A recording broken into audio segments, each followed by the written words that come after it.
students, welcome back to Bosco Campus Vision. In the last session we discussed about forward contracts. So now we are moving on to the next type of derivative, that is futures. So in this session we will look into the meaning and the various features of futures.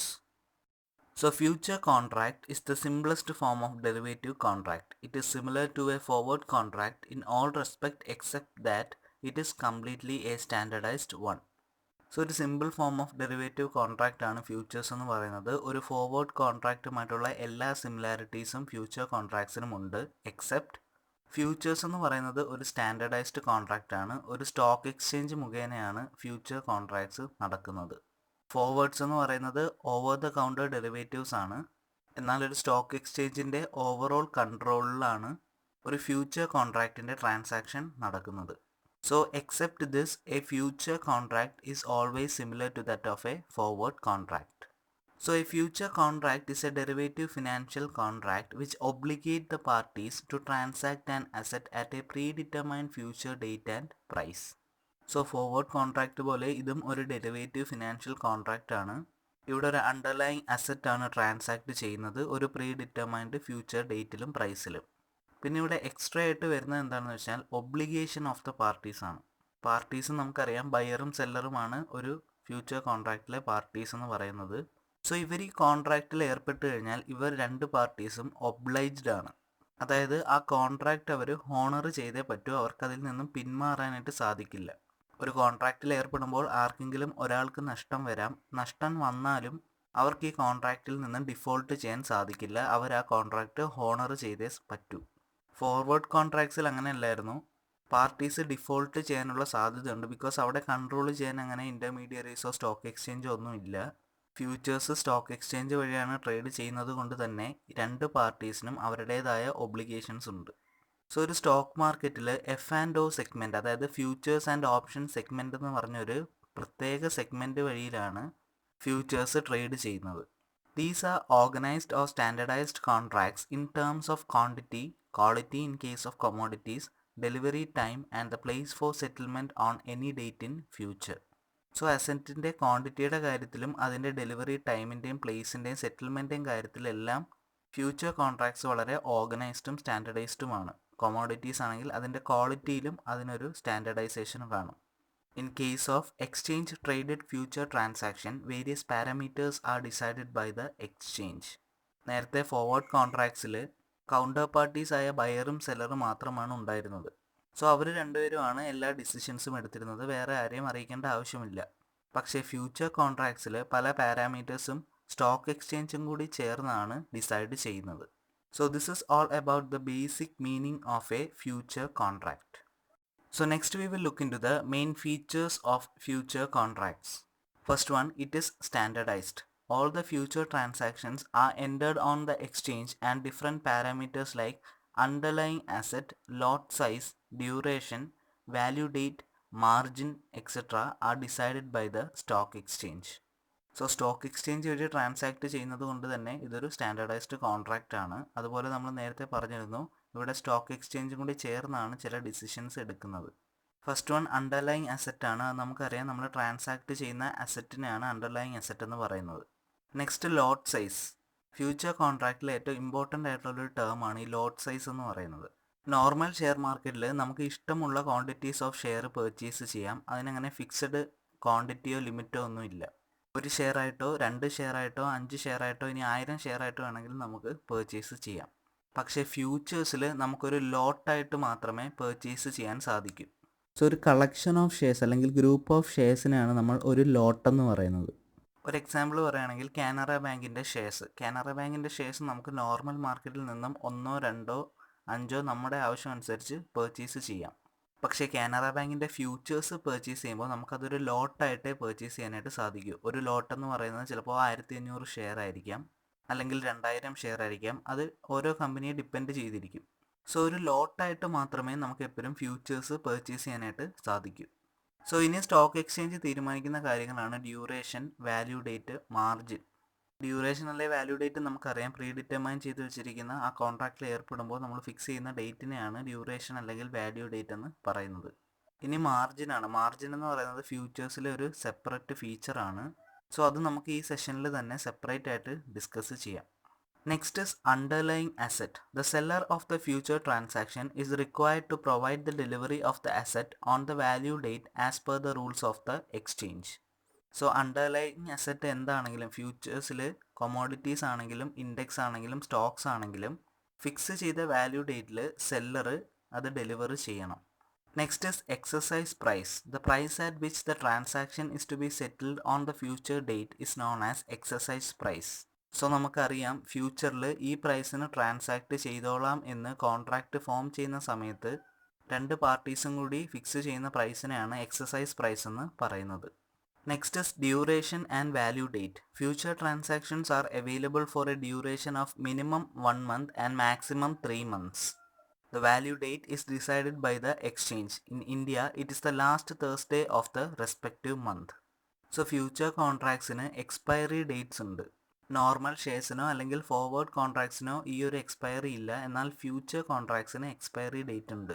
Expiry date കൊടുക്കുന്നത് എന്തിനാണ്? നമുക്കറിയാം നമുക്ക് സാധനങ്ങളൊക്കെ വാങ്ങുമ്പോൾ expiry date ഉണ്ടാവും. So അത് കഴിയുമ്പോൾ ആ സാധനം ചീത്തയായി പോകും. സോ ഇവിടെ നമ്മൾ മേടിച്ച ഫ്യൂച്ചേഴ്സ് അല്ലെങ്കിൽ സ്റ്റോക്ക് ചീത്തയായി പോകുന്നില്ല. ആ ഒരു എക്സ്പയറി ഡേറ്റ് കഴിയുമ്പോൾ ആ കോൺട്രാക്റ്റ് ലാപ്സ് ആയി പോകും. സോ എക്സ്പയറി അല്ലെങ്കിൽ ഡ്യൂറേഷൻ്റെ മിനിമം എന്ന് പറയുന്നത് 1 month, മാക്സിമം എന്ന് പറയുന്നത് 3 months ആണ്. സോ ഇതിനുള്ളിൽ ട്രാൻസാക്ഷൻ കംപ്ലീറ്റ് ചെയ്തിരിക്കണം. ഇന്ത്യയിൽ എല്ലാ മാസത്തിലെയും അവസാനത്തെ തേഴ്സ്ഡേ ആണ് വാല്യൂ ഡേറ്റ് എന്ന് പറയുന്നത്. സോ ഈ ലാസ്റ്റ് തേഴ്സ്ഡേ കഴിയുമ്പോൾ ആ കോൺട്രാക്റ്റ് ലാപ്സായി പോകും. The 3 main expiry dates R known as the near month, next month and far month. So ഇതൊരു എക്സാമ്പിളിലൂടെ പറയുകയാണെങ്കിൽ ഇപ്പോൾ ഓഗസ്റ്റിൽ ഞാൻ കാനറ ബാങ്കിൻ്റെ ഫ്യൂച്ചേഴ്സ് വാങ്ങിച്ചു. സോ ഓഗസ്റ്റിലെ ഫ്യൂച്ചേഴ്സിന് 3 month എക്സ്പയറി പീരീഡ് ഉണ്ട്. ഓഗസ്റ്റിലെ ലാസ്റ്റ് തേഴ്സ്ഡേ ഉണ്ട്, സെപ്റ്റംബറിലെ ലാസ്റ്റ് തേഴ്സ്ഡേ ഉണ്ട്, ഒക്ടോബറിലെ ലാസ്റ്റ് തേഴ്സ്ഡേ ഉണ്ട്. സോ ഓഗസ്റ്റിനെ നിയർ മന്ത് എന്നും സെപ്റ്റംബറിനെ നെക്സ്റ്റ് മന്ത് എന്നും ഒക്ടോബറിനെ ഫാർ മന്ത് എന്നും എന്നാണ് പറയുന്നത്. സോ ഈ മാസത്തിലെ 3 ഡേറ്റിനുള്ളിൽ ട്രാൻസാക്ഷൻ കംപ്ലീറ്റ് ചെയ്തിരിക്കണം. ഇല്ലെങ്കിൽ കോൺട്രാക്റ്റ് ലാപ്സായി പോകും. സോ ഇതാണ് ഒരു ഫ്യൂച്ചർ കോൺട്രാക്റ്റിലെ ഡ്യൂറേഷൻ അല്ലെങ്കിൽ വാല്യൂ ഡേറ്റ് എന്ന് പറയുന്നത്. Next is secondary market. Futures are dealt in organised stock exchanges and they can be traded in secondary market. So organised stock എക്സ്ചേഞ്ചിൽ ഡീൽ ചെയ്യുന്നത് കൊണ്ട് തന്നെ ഒരു സെക്കൻഡറി മാർക്കറ്റ് ഇൻസ്ട്രുമെൻ്റ് ആയിട്ട് നമുക്ക് ഫ്യൂച്ചേഴ്സിനെ കൺസിഡർ ചെയ്യാം. Next is position. When a party buys the futures it is called a long position on futures and the buyer has the right as well as the obligation to take delivery of the underlying asset on the value date or settle the transaction through difference in cash. When a party sells the future contract, it is called as short on futures. The seller has the right as well as the obligation to sell the underlying asset on the value date or settle the difference in cash. So നമുക്കറിയാം ബയേഴ്സിന് long position എന്നും സെല്ലേഴ്സിന് short position എന്നാണ് നമ്മൾ കോൺട്രാക്റ്റിൽ ഏർപ്പെടുമ്പോൾ പറയുന്നത്.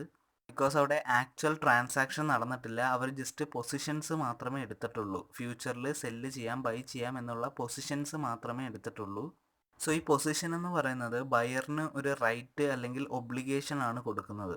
അതായത് value ഡേറ്റിൽ fix ചെയ്തേക്കുന്ന quantity of അസറ്റിൻ്റെ delivery എടുത്തോളാമെന്നോ അല്ലെങ്കിൽ exercise പ്രൈസും ആക്ച്വൽ പ്രൈസുമായിട്ടുള്ള ഡിഫറൻസ് സെല്ലറിന് സെറ്റിൽ ചെയ്തോളാമെന്നുള്ള ഒരു റൈറ്റാണ് ലോങ് പൊസിഷൻ വഴി ബയറിന് ലഭിക്കുന്നത്.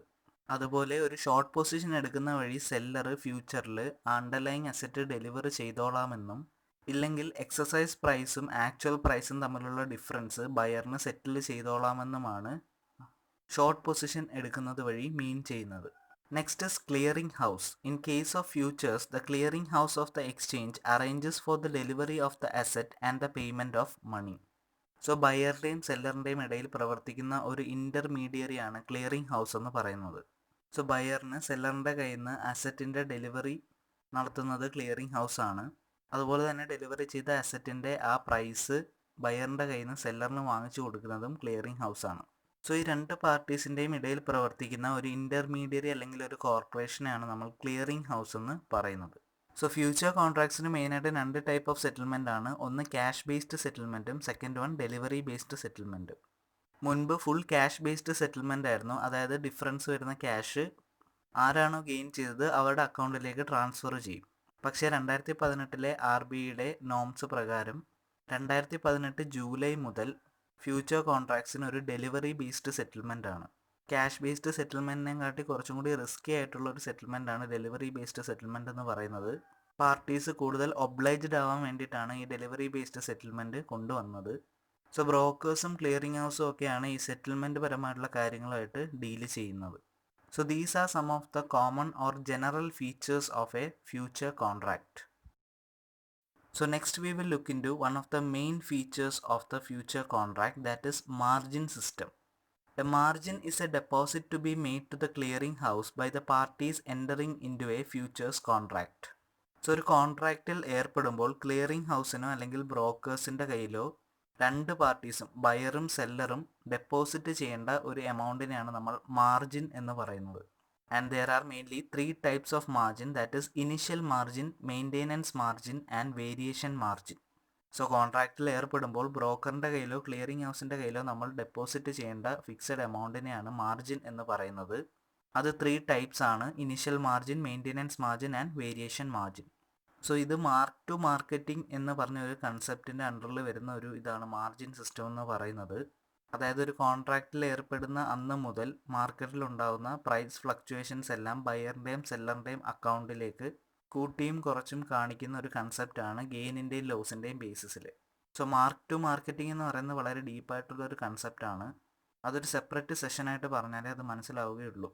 നിങ്ങളുടെ സിലബസ് പ്രകാരം അത്ര ഡീപ്പായിട്ട് പോകേണ്ട ആവശ്യമില്ല. അതുകൊണ്ട് നിങ്ങൾ മാർജിൻ സിസ്റ്റത്തിൻ്റെ ബേസിക് കൺസെപ്റ്റും അതിൻ്റെ 3 ടൈപ്സിൻ്റെ ഒരു കൺസെപ്റ്റും ഒന്ന് മനസ്സിലാക്കി വെക്കുക. So at the time of execution of a future contract, both the buyers and seller are required to deposit the initial margin. It is also known as performance margin. On the basis of risk, initial margin may range from 5 to 25%. So കോൺട്രാക്റ്റിൽ ഏർപ്പെടുന്ന സമയത്ത് ബയറും സെല്ലറും basic ആയിട്ട് deposit ചെയ്യേണ്ട മാർജിനെയാണ് initial margin അല്ലെങ്കിൽ performance margin എന്ന് പറയുന്നത്. Future കോൺട്രാക്ട്സിൽ നമുക്കറിയാം transact ചെയ്യുന്ന amount എന്ന് പറയുന്നത് വളരെ വലുതാണ്. ബിക്കോസ് ലോട്ടായിട്ടാണ് നമ്മളിപ്പോൾ ഇവിടെ പർച്ചേസ് ചെയ്യുന്നത്. ഒരു ലോട്ട് എന്ന് പറയുന്നത് 1000-ൽ കൂടുതൽ ഷെയർസൊക്കെ വരാം. ഇപ്പോൾ 1000 ഷെയർ ആണെങ്കിൽ തന്നെ ഒരു ഷെയറിന് 100 രൂപ വെച്ച് 1,00,000 രൂപയുടെ പർച്ചേസിംഗ് ആണ് നമ്മളൊരു ഫ്യൂച്ചർ പർച്ചേസ് ചെയ്യുന്നത് വഴി നടത്തുന്നത്. സോ ഇത്രയും വലിയ എമൗണ്ട് ആയതുകൊണ്ട് തന്നെ ഫ്യൂച്ചറിൽ ഡിഫോൾട്ട് ചെയ്യാതിരിക്കാൻ വേണ്ടിയിട്ടാണ് ഇങ്ങനെ ഒരു മാർജിൻ ഫെസിലിറ്റി സെറ്റ് ചെയ്തിരിക്കുന്നത്. സോ സ്റ്റോക്കിൻ്റെ വാല്യൂ അല്ലെങ്കിൽ ഫ്യൂച്ചറിൻ്റെ വാല്യൂ ഇൻക്രീസ് ചെയ്യുന്നതനുസരിച്ച് ഇനിഷ്യൽ മാർജിൻ്റെ വാല്യൂവും ഇൻക്രീസ് ചെയ്യും. ടോട്ടൽ വാല്യൂവിൻ്റെ 5 to 25% ആണ് ഇനിഷ്യൽ മാർജിൻ എന്ന് പറയുന്നത്. ഇപ്പോൾ 1,00,000 രൂപയാണെങ്കിൽ 25,000 രൂപയായിരിക്കും ഇനിഷ്യൽ മാർജിൻ എന്ന് പറയുന്നത്. The buyer and the seller are expected to maintain a minimum balance in their margin account throughout the duration of the contract and is known as the maintenance margin. So contract തീരുന്നിടം വരെ ഒരു minimum amount അല്ലെങ്കിൽ ഒരു minimum balance both ബയറും സെല്ലറും അക്കൗണ്ടിൽ maintain ചെയ്തിരിക്കണം. So അങ്ങനെ ഒരു മാർജിനാണ് മെയിൻ്റെനൻസ് മാർജിൻ എന്ന് പറയുന്നത്. അത് മോസ്റ്റ് കേസസിലും 75% ഓഫ് ദ ഇനിഷ്യൽ മാർജിനാണ് മെയിൻ്റെനൻസ് മാർജിൻ എന്ന് പറയുന്നത്. And the additional funds to be deposited on the basis of the margin call are known as variation margin. If it is not deposited within the time, then the exchange cancels the contract and recovers loss if any. So ഞാൻ നേരത്തെ പറഞ്ഞിരുന്നു mark to marketing concept. അത് daily ഉണ്ടാകുന്ന price fluctuations ബയറിൻ്റെയും സെല്ലറിൻ്റെയും അക്കൗണ്ടിൽ changes വരുത്തും.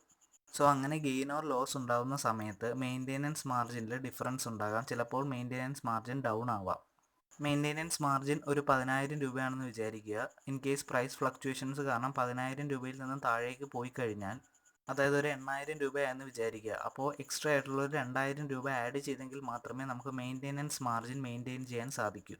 അതാണ് നമ്മൾ maintain ചെയ്യേണ്ട മിനിമം ബാലൻസ് എന്ന് പറയുന്നത്. സോ എക്സ്ട്രാ ആയിട്ട് ആഡ് ചെയ്യുന്ന ആ 2,000 രൂപയാണ് നമ്മൾ വേരിയേഷൻ മാർജിൻ എന്ന് പറയുന്നത്. സോ സ്റ്റോക്ക് എക്സ്ചേഞ്ചിൻ്റെ അഡീഷണൽ മാർജിൻ കോളിൻ്റെ ബേസിസിൽ അഡീഷണൽ ആയിട്ട് ഡെപ്പോസിറ്റ് ചെയ്യുന്ന ഫണ്ട്സിനെയാണ് വേരിയേഷൻ മാർജിൻ എന്ന് പറയുന്നത്. ഇൻ കേസ് ഈ ഒരു എമൗണ്ട് ഡെപ്പോസിറ്റ് ചെയ്തില്ലെങ്കിൽ മിനിമം ബാലൻസിൻ്റെ താഴെ പോവുകയും ആ കോൺട്രാക്റ്റ് ഓട്ടോമാറ്റിക്കായിട്ട് ക്യാൻസൽ ചെയ്യപ്പെടുകയും ചെയ്യും. സോ ആരാണോ ആ ഡിഫോൾട്ട് വരുത്തിയത്, അതിപ്പോൾ ബയർ ആവാം സെല്ലർ ആവാം, അവരുടെ ആ ബാലൻസ് മാർജിൻ എമൗണ്ടിൽ നിന്നും ആ ലോസ് റിക്കവർ ചെയ്യുകയും ചെയ്യും. So this is the very basic concept of a margin system used in a future contract. So in this session we discussed the meaning, the general features of a future contract and the margin system concept in a future contract. Hope all are clear with the topic. Thank you.